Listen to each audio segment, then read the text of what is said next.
Assalamualaikum, dear students. Welcome to your first lecture, online lecture.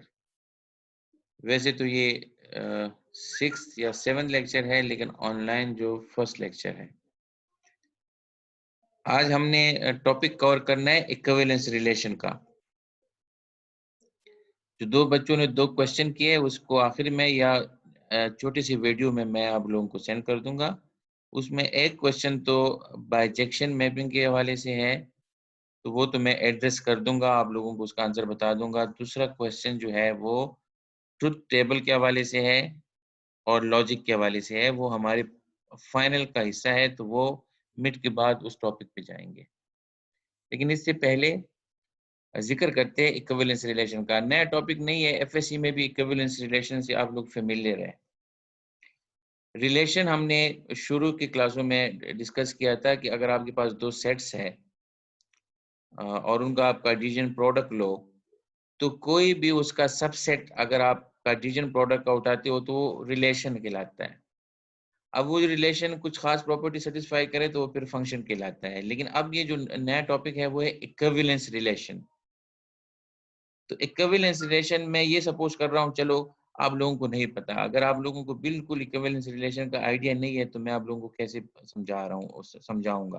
तो equivalence relation ये है कि आपके पास एक सेट हो या 2 सेट्स हो, उनका कार्टेशियन प्रोडक्ट लो और आप एलिमेंट को इस तरह रिलेट कर दो, यानी जो ऑर्डर पेयर्स है वो इस तरह रिलेट हो सच दैट कि वो रिफ्लेक्सिव हो, सिमेट्रिक हो और ट्रांजिटिव हो।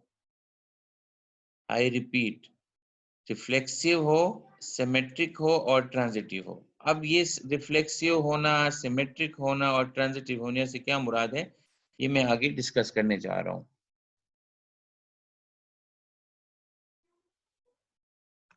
वही स्टार्ट से कि अगर आपके पास 2 सेट्स है ए एंड बी और उसका आप कार्टेशियन प्रोडक्ट लो, तो उसका जो ऑर्डर पेयर्स का कोई भी सबसेट जो है वो रिलेशन कहलाता है। ये ऑलरेडी आप लोगों को आइडिया है इसका।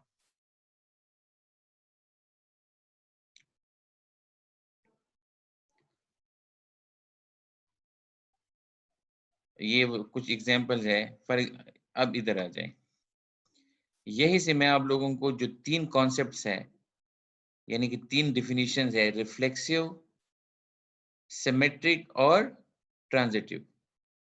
सपोज कर ले कि आपके पास ये जो रिलेशन है ये इंटीजर्स है। एग्जांपल नंबर 5 में आपके पास सेटअप इंटीजर है और पहला रिलेशन ये है कि जिसमें जो ऑर्डर पेयर है वो वाला ऑर्डर पेयर लिए हुए हैं जिसमें जो पहला एलिमेंट है वो दूसरे से या तो स्मॉल है या इक्वल है। दूसरे में ऐसा लिया गया है कि पहला एलिमेंट दूसरे से बड़ा है।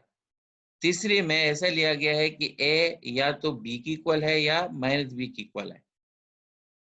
और जो फोर्थ है वो ऐसा लिया गया है कि वो वाला ऑर्डर पेयर आप लेंगे जिसमें दोनों पेयर के दोनों जो इंटीजर्स है वो एक जैसे हो, जैसे 2 2, 5 5।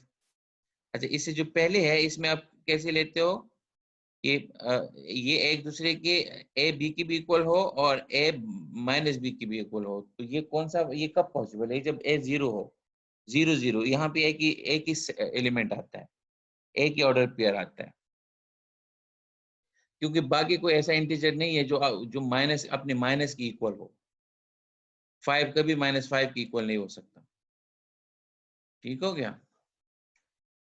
और जो फोर्थ है, जो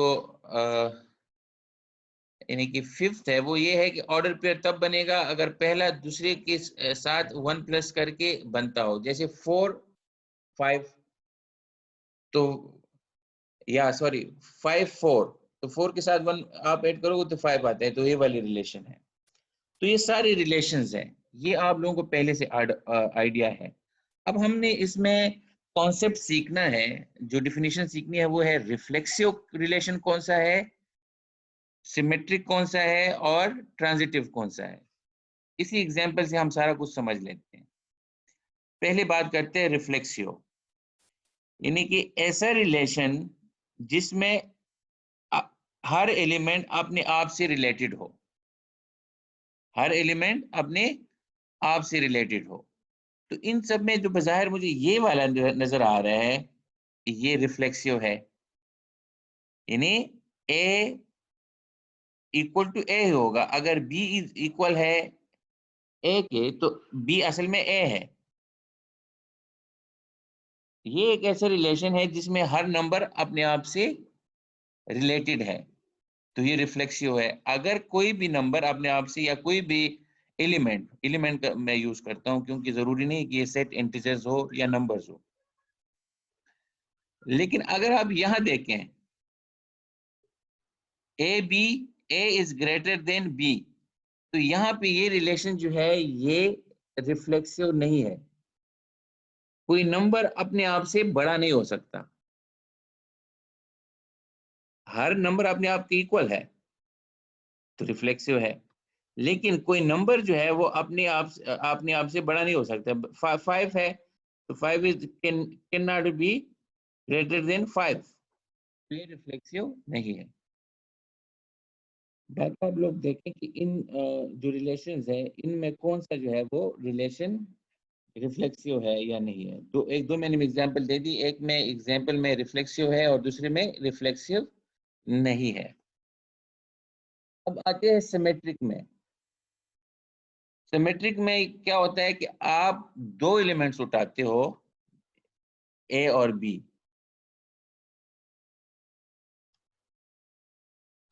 फॉर एग्जांपल ए है एंड बी, तो अगर ए बी से रिलेटेड है तो बी ए से भी रिलेटेड होगा। इस तरह रिलेशन को हम कहते हैं कि ये रिलेशन जो है ये सिमेट्रिक है। इसी एग्जांपल दोबारा आ जाए इसी पे, ये सिमेट्रिक है। अगर ए बी की इक्वल है तो ये ऑब्वियस है कि बी भी ए की इक्वल होगा। बट ये वाला जो रिलेशन है ये सिमेट्रिक नहीं है। अगर ए ग्रेटर देन बी है तो जरूरी नहीं है कि बी भी ग्रेटर देन ए हो। 6 is greater than 3 but 3 is not greater than 6. So this means कि अगर एक एलिमेंट दूसरे से रिलेटेड है तो जरूरी नहीं है कि दूसरा पहले से रिलेटेड हो। अगर ऐसा है तो वो सिमेट्रिक नहीं होगा। लेकिन अगर पहला एलिमेंट दूसरे से रिलेटेड हो और दूसरा पहले से, तो वो सिमेट्रिक होगा। ये हो गई सिमेट्रिक प्रॉपर्टी। अब आते हैं ट्रांजिटिव पे। ट्रांजिटिव में ये है कि एक और एलिमेंट सी आपके पास आ जाता है। अगर ए रिलेटेड है, यानी ए रिलेटेड है बी से और बी रिलेटेड है सी से, तो ये जो ए और सी है ये भी रिलेटेड होंगे। तो ये वाली प्रॉपर्टी ये जो है ये ट्रांजिटिव है। ये वाली कैसे? अगर ए ग्रेटर है बी से और बी ग्रेटर है सी से, यानी कि A is greater than B and B is greater than C, of course A greater होगा सी से, तो ये ट्रांजिटिव है। तो इसका मतलब ये हुआ कि अगर कोई रिलेशन ये तीन प्रॉपर्टी सेटिस्फाई करती है तो हम उसको कहते हैं कि ये जो है रिलेशन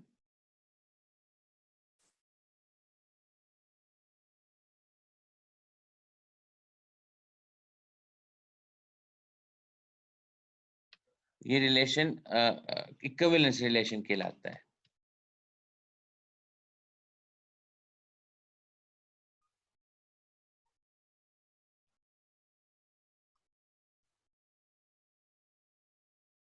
तो इस तरह इससे रिलेटेड कई सारी एग्जांपल्स है।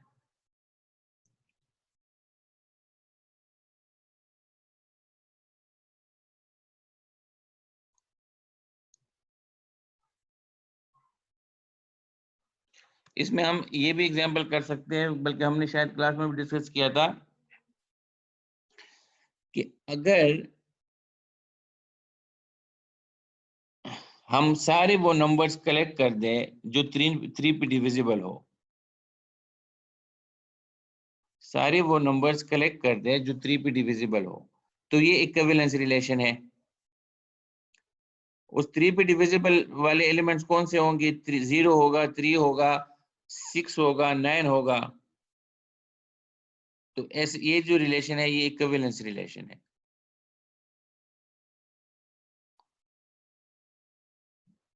मतलब इस अच्छा ये जो सेट, सॉरी, इसका मैं तो बताने का मकसद ये था कि 3 पे डिविजिबल हो या रिमाइंडर रिमाइंडर जो है वो 1 आ रहा हो या रिमाइंडर 2 आ रहा हो, तो ये असल में एक इक्विवेलेंस रिलेशन बनाता है। इसमें मॉड 3 की सारी एलिमेंट्स होंगी। इससे मुराद ये है कि पूरा जो इंटीजर का सेट है उसको आप 3 क्लासों में डिवाइड कर सकते हो और पूरी सेट की पार्टीशन हो जाती है।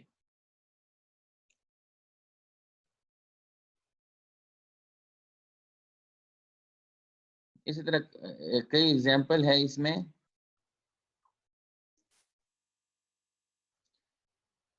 तो ये यहाँ पे वही क्वेश्चन पूछा गया है कि which of the relation from example 5 are reflexive, कौन सी रिलेशन है जो रिफ्लेक्सिव होते। ये अगला क्वेश्चन ये है कि is divides relation on the set of integer is reflexive. तो ये डिवाइड रिलेशन, थोड़ा सा मैंने जो एग्जांपल दी 3 पे डिवाइड होना, वो असल में डिवाइड में नहीं करना चाह रहा, कहना चाह रहा था, मैं मॉड 3 की बात करना चाह रहा था। तो यहाँ पे जो है जो डिवाइड है, डिवाइड जो है वो रिफ्लेक्सिव रिलेशन नहीं है। यानी अगर, सॉरी, डिवाइड जो है वो रिफ्लेक्सिव रिलेशन है लेकिन सिमेट्रिक नहीं है। डिवाइड जो है वो रिफ्लेक्सिव है लेकिन सिमेट्रिक नहीं है। अगर ए किसी नंबर को डिवाइड करता है बी को, तो जरूरी नहीं कि बी ए को डिवाइड करता हो। तो ये सिमेट्रिक नहीं है बट रिफ्लेक्सिव है, क्योंकि हर नंबर अपने आप को डिवाइड करता है। तो इसको थोड़े से मेरे दरमियान दरमियान में रिफ्लेक्सिव और सिमेट्रिक को मैंने मिक्स किया है, तो इसका ख्याल रखें। आई रिपीट, जो डिवाइड है वो रिफ्लेक्सिव है लेकिन सिमेट्रिक नहीं है।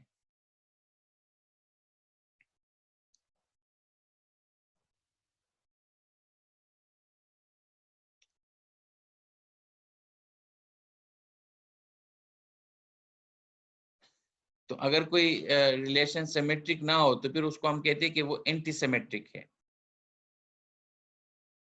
जैसे a is greater then b, तो ये एंटी सिमेट्रिक है, क्योंकि अगर a ग्रेटर b से ग्रेटर है तो b a से ग्रेटर नहीं हो सकता। इसी तरह ये ट्रांजिटिव की डेफिनेशन है जो मैंने एग्जांपल से आप लोगों को एक्सप्लेन कर दी। अ रिलेशन और in a set A is called transitive if whenever AB belongs to a relation and BC belongs to another the same relation, then AC belongs to the relation। Mean कि A, अगर कोई example हम लेना चाहे, अगर A B से greater है और B C से, तो ऑब्वियसली A ग्रेटर होगा C से।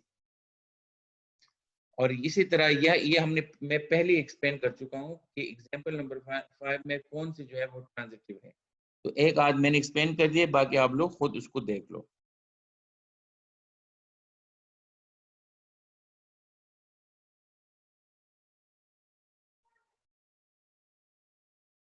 अच्छा, अब एक से ज्यादा रिलेशन को आप कंबाइन भी कर सकते हो, मतलब उनका इंटरसेक्शन भी ले सकते हो, उनका यूनियन भी ले सकते हो।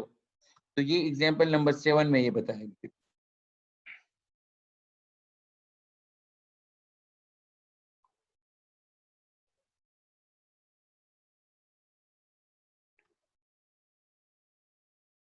अच्छा, अब ये जो इक्विवेलेंस रिलेशन है, इसका इसका फायदा क्या है? इसका फायदा ये है कि कोई भी सेट आपने डिवाइड करना हो, उसकी पार्टीशन करनी हो। पार्टीशन से मुराद ये है कि ऐसे हिस्सों में डिवाइड करना हो कि वो हिस्से आपस में डिसजॉइंट हो, उनमें कोई भी चीज कॉमन ना हो और पूरा का पूरा सेट बनता हो। जैसे मैंने एग्जांपल दी मॉड 3। आपके पास सेट ऑफ इंटीजर्स है, तो आप इनको 3 क्लासों में डिवाइड कर सकते हो। एक वो नंबर है जिसको 3 पे डिवाइड करो तो 0 आता है, यानी कि 3 पे कंप्लीटली डिविजिबल हो। दूसरा सेट क्लास ये है कि आप 3 पे डिवाइड करो तो वो उसका जो रिमाइंडर है वो 1 आता हो। जैसे 4 है, 3 पे डिवाइड करो तो 1 आता है। इसी तरह 7 है, 3 पे डिवाइड करो तो रिमाइंडर जो है वो 1 आता है। तो 7 और 4 एक जैसे है इस इक्विवेलेंस रिलेशन में, ये एक ही क्लास में है। इसी तरह एक और क्लास बनेगी जिसमें जब आप 3 पे डिवाइड करोगे वो नंबर्स तो वो 2 आएगा। तो आपके पास पूरी जो सेट ऑफ इंटीजर है वो 3 क्लासों में डिवाइड हो गया। और ये जो रिलेशन है मॉड 3 का, ये इक्विवेलेंस रिलेशन है। तो ये एक्सरसाइजेज है। इस तरह जो छोटे-छोटे वीडियोस मैं बनाऊंगा उसकी रीजन ये है कि मोस्टली मैं व्हाट्सएप पे शेयर करूंगा ताकि वो व्हाट्सएप पे शेयर हो सके। तो ये ज़रूरी नहीं है कि ये जो वीडियो है ये पूरा लेक्चर है। ये ज़रूरी नहीं है कि ये पूरा लेक्चर हो, एक लेक्चर 2-3 वीडियो पे भी मुश्तमिल हो सकता है। अच्छा, इसके बाद मैं नेक्स्ट छोटी-सी वीडियो बना रहा हूँ जिसमें मैंने वो क्वेश्चन आंसर करने हैं जो बच्चे ने पूछा है। थैंक यू, सी यू, अल्लाह हाफ़िज़।